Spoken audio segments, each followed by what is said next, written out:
మాతృదేవోభవ. ఇప్పుడు మనము కుజుడు మకర రాశిలోనికి జనవరి 16వ తారీఖున ప్రవేశిస్తూ ఉన్నారు. ఈ మకర రాశిలో కుజుని యొక్క సంచారము 16వ తారీఖు జనవరి నెల 2026వ తేదీ నుండి 23వ తేదీ ఫిబ్రవరి నెల 2026 వరకు కుజుని యొక్క సంచారం ఇక్కడ మకరంలో సంచారం జరుగుతుంది. దీని వలన ఏ విధమైనటువంటి ఫలితాలు రాబోతున్నాయి ద్వాదశ రాశుల వారికి అనేటటువంటి విషయాలు మనం ఇప్పుడు చర్చించబోతున్నాము. శాస్త్రీయమైన పద్ధతిలో మాత్రమే ఉంటాయి. ఇందులో కల్పితాలు, నా యొక్క భావనలు ఇందులో చొప్పించడం జరగదు. శాస్త్రం ఎంతవరకు చెప్పిందో అంతవరకు చెప్పుకుందాం మనం ఇప్పుడు. అయితే మొదటగా కుజుని యొక్క స్వభావం ఏ విధంగా ఉంటుంది అనేటువంటిది తెలుసుకుందాం. ఆయన దేవసేనాని. దేవసేనాని అన్నప్పుడు సేనాని అనే ఆయన కొంచెం సీరియస్ గానే అందరి మీద ఉంటూ ఉంటాడు. కొంచెం ఆగ్రహంగా, కోపంగా ఉంటూ ఉండాలి. అందరి మీద భుజం మీద చేసి ఫ్రెండ్లీగా ఉన్నట్టయితే నాయకుడు అనేటటువంటి వాడికి అతని కింద ఉన్నటువంటి వాళ్ళు సబార్డినేట్స్ వాళ్ళు ఎవరు కూడా భయపడరు. వాళ్ళు సీరియస్ గానే ఉండాలి, ఎప్పుడు కోపంగానే ఉండాలి, తగినంతే మాట్లాడాలి. అంటే అనవసరమైన కోపం అని కాదు, కోపంగా ఉండాలి అంటే మొహం చూస్తూనే ఒక భయము, భక్తి రెండూ ఏర్పడే విధంగా ఉండాలి. ఆ విధమైన లక్షణాలన్నీ కూడా మనకి ఇక్కడ కుజుల్లో కనిపిస్తూ ఉంటాయి. దేవసేనాని కాబట్టి, దుష్ట శిక్షణ చేయాలి కాబట్టి ఆయన కొంచెం కోపం ఉండాలి, అంతే. అది ఆ విధమైనటువంటి పరిస్థితి అంతా కూడా కుజుడితో ఉంటుంది. ఇంకా ఆయన అన్నదమ్ముల విషయాల గురించి కూడా చాలా శ్రద్ధ తీసుకుంటూ ఉంటారు.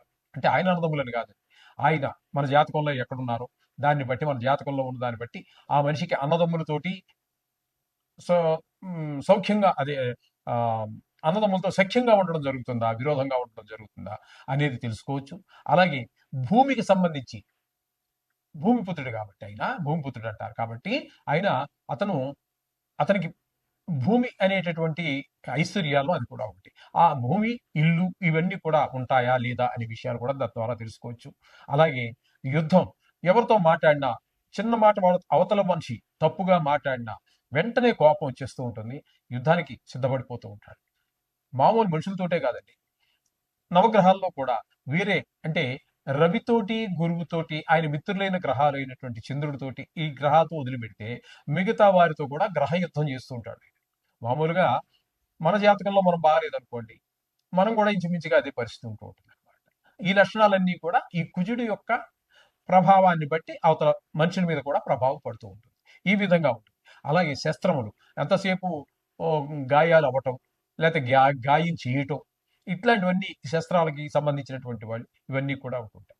సహజంగానే వీళ్ళకు ఉన్నటువంటి లక్షణాలను బట్టి మనం చూసుకున్నట్టయితే వీరు ఎక్కువగా మిలిటరీలో ఆఫీసర్స్గా, లేకపోతే సైన్యంగా, అట్లు దాన్ని బట్టి వాళ్ళ యొక్క చదువును బట్టి మొత్తం మీద వీళ్ళు రాణించేటటువంటిది ఎక్కువగా మిలిటరీకి సంబంధించి దేశాన్ని కాపాడటం, ఇట్లాంటి వాటిలోనే వారి యొక్క ప్రతిభ బయటపడుతూ ఉంటుంది. వారు ఎక్కువగా మిలిటరీలో కనుక తీసుకున్నట్టయితే, మనం ప్రయత్నం చేసి అక్కడ వాళ్ళ యొక్క జన్మ డేట్ ఆఫ్ బర్త్ అవి తీసుకున్నట్టయితే మనం పరిశీలిస్తే వాళ్ళే 100కి 90 మంది పైన ఈ కుజుని యొక్క ప్రభావంతో ఉన్న వాళ్ళే ఉంటారు అక్కడ మీకు. ఈ విధమైనటువంటి సత్వం కలిగినటువంటి వాడు ఈ కుజుడు.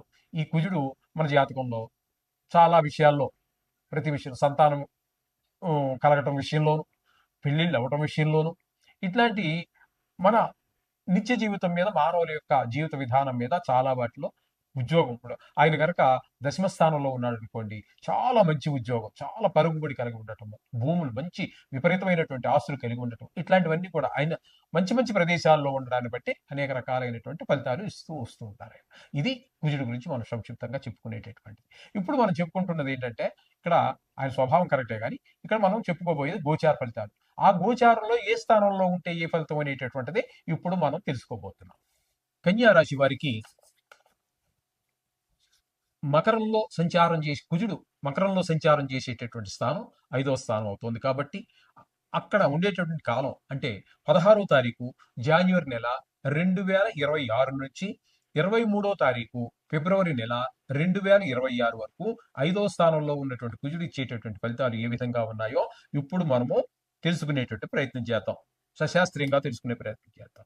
దేహజాడ్యంచ అని తెలుస్తుంది కదా, శరీరానికి అనారోగ్యం, సంతాప, విచారము, కాలాతిక్రమ భోజనం, కాలాన్ని అంటే సమయానికి భోజనం చేయడానికి కూడా టైం లేకపోవచ్చు, తిండి దొరకకపోవచ్చు, ఊరికి ఊరికి మధ్యలో ఉన్నాము, ఆ వేరే దగ్గరలో ఉన్న సిటీకి వెళ్తే కానీ భోజనం దొరకకపోవచ్చు.